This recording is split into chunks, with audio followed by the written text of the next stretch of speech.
Hello everyone, welcome back to YouTube platform Legal Bytes 198. Today I am here in front of you to discuss about Bharatiya Sakshya Adhiniyam 2023 from section 161 to section 165.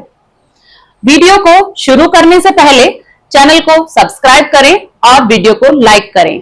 Section 161 What matters may be proved in connection with proved statement relevant under section 26 or 27.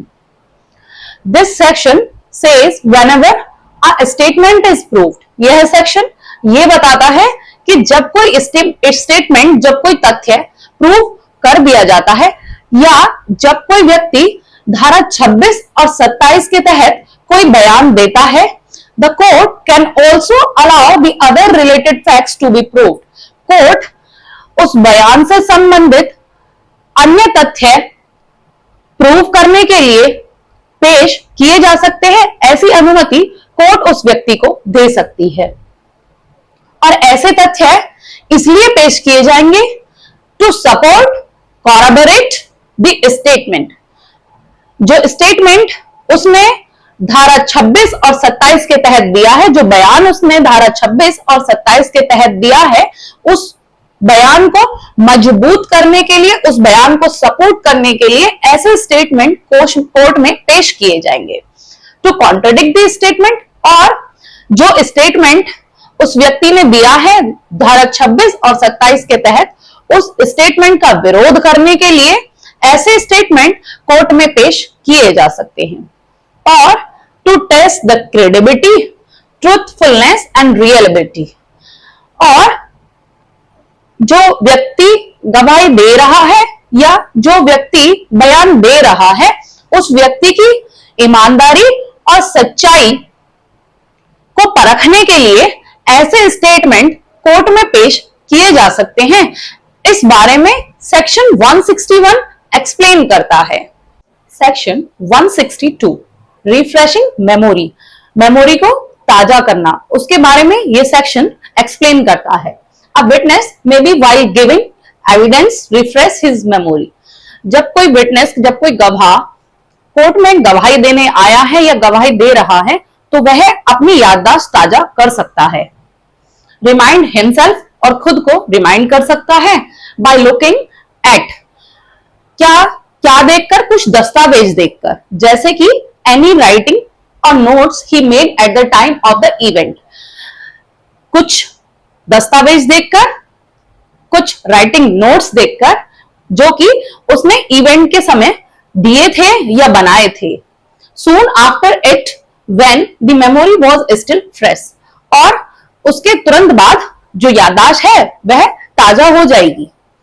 Any writing made by another person, या कोई अन्य writing document है, कोई written दस्तावेज है जो कि किसी अन्य व्यक्ति द्वारा बनाया गया है, जैसे कि कोई पुलिसकर्मी है, उसने उसका जो स्टेटमेंट है उसे नोट किया है, वह हैंडराइटिंग में किसकी में है, पुलिस ऑफिसर की हैंडराइटिंग में है, तो वह उसे देखकर भी, उसे पढ़कर अपनी जो याददाश्त है उसे रिफ्रेश कर सकता है, ताजा कर सकता है।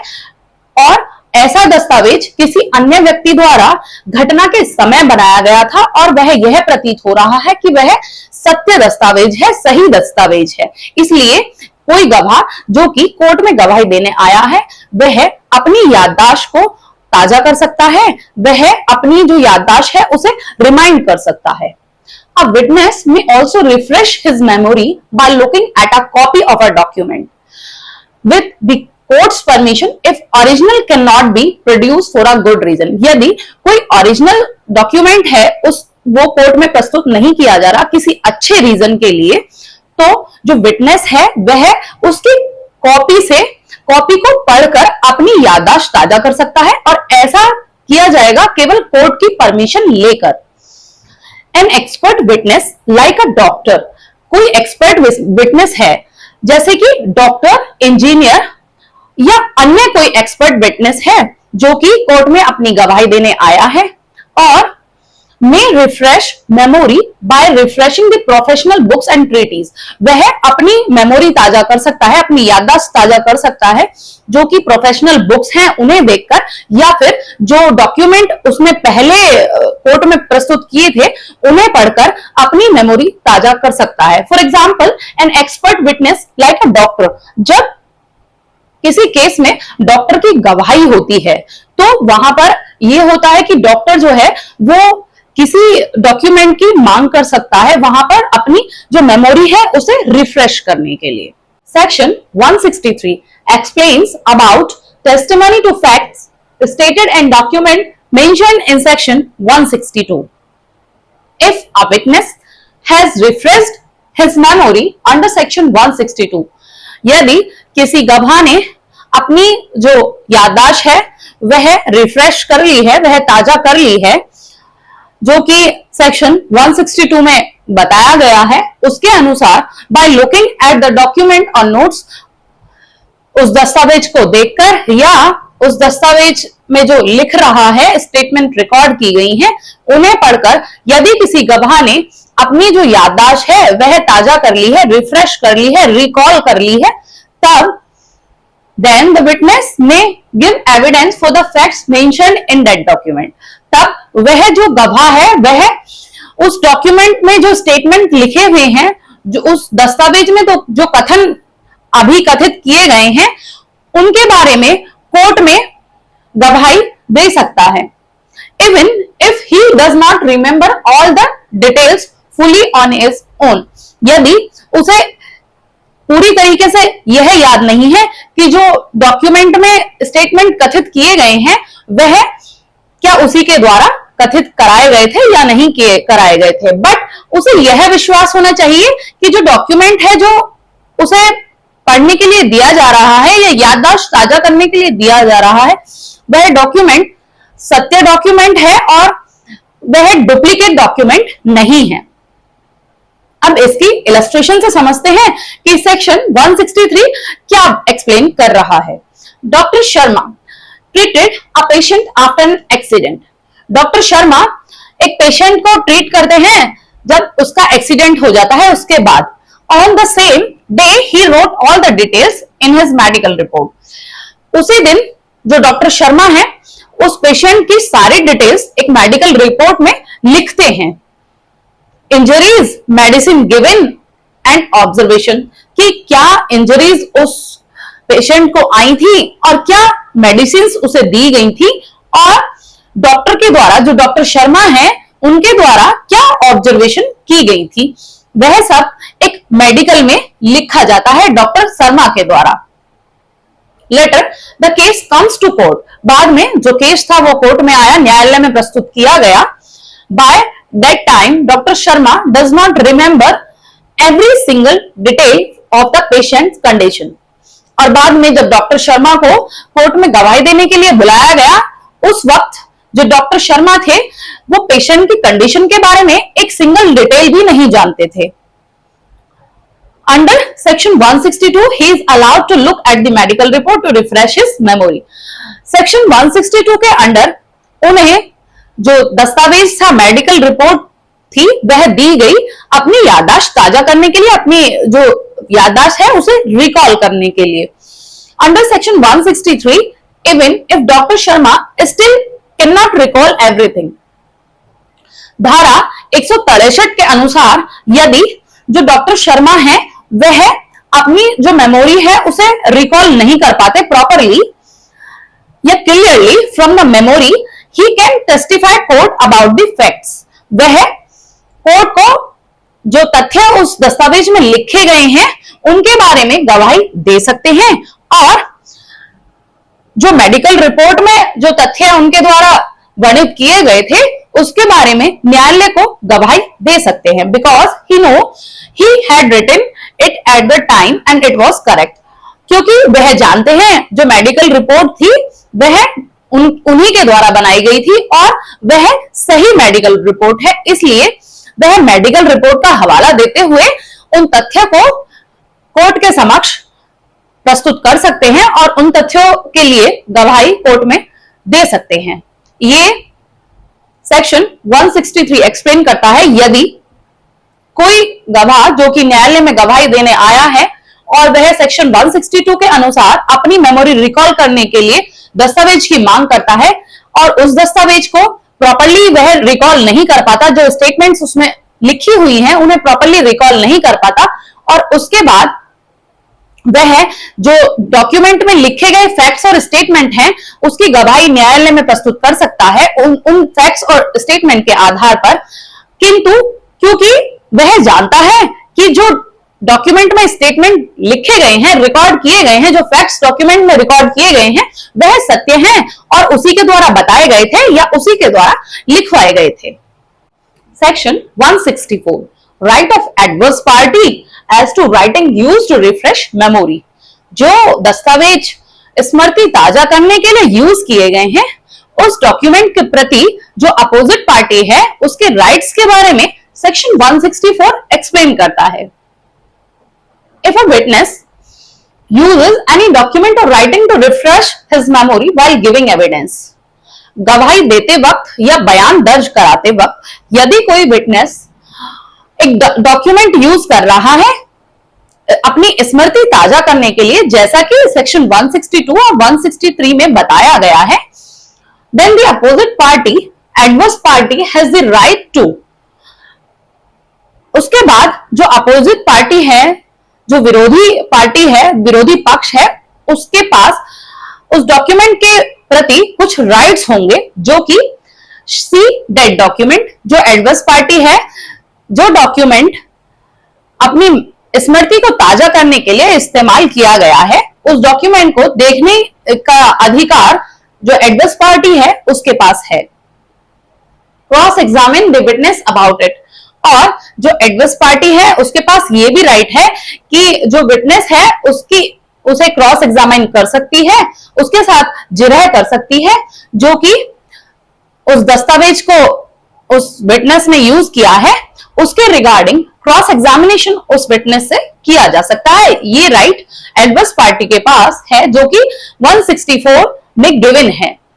Even use parts of that document as the evidence in the case, और जो एडवर्स पार्टी है डॉक्यूमेंट के पार्ट्स को, दस्तावेज के भिन्न भिन्न पार्टों को साक्ष्य के रूप में उस केस में ले सकती है या उस केस में जो डॉक्यूमेंट है उसके जो पार्ट्स हैं उन्हें एज अ एविडेंस पेश कर सकती है। यह राइट एडवर्स पार्टी के पास है, यह अधिकार विपक्षी पक्ष के पास है जो कि सेक्शन 164 में डिस्क्राइब किया गया है। सेक्शन 164 के अकॉर्डिंग 3 राइट्स गिवन है एडवर्स पार्टी को regarding the document which is used to recall the memory of a witness.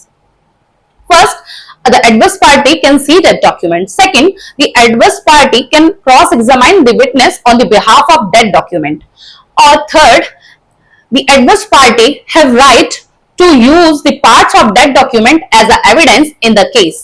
Section 165, Production of document. Documents के प्रोडक्शन के बारे में Section 165 एक्सप्लेन करता है कि कैसे दस्तावेज कोर्ट के समक्ष प्रस्तुत किए जाएंगे और क्या उसके लिए क्या प्रक्रिया है। पहला, general rule, if a witness is summon to bring a document he must bring it to the court.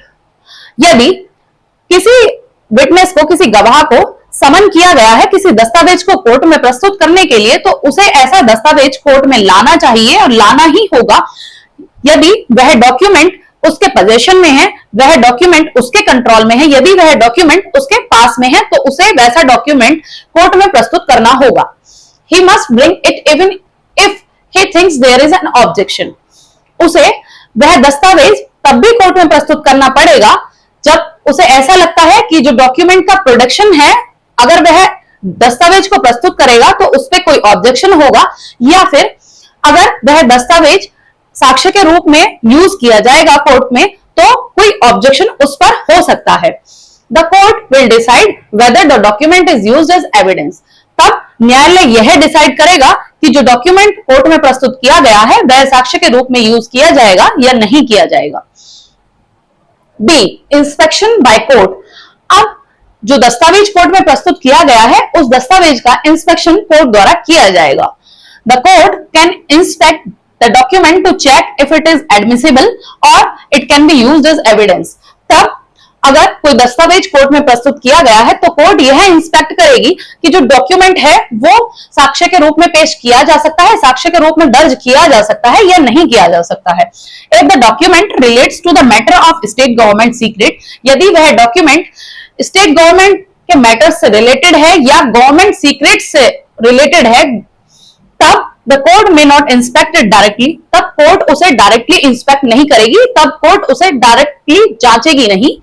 May use other evidence to decide, और कोई अन्य एविडेंस, कोई अन्य साक्ष्य उस डॉक्यूमेंट को डिसाइड करने के लिए कि whether it is admissible as evidence in court और not, it will be decide with another evidence to use it as an evidence in court.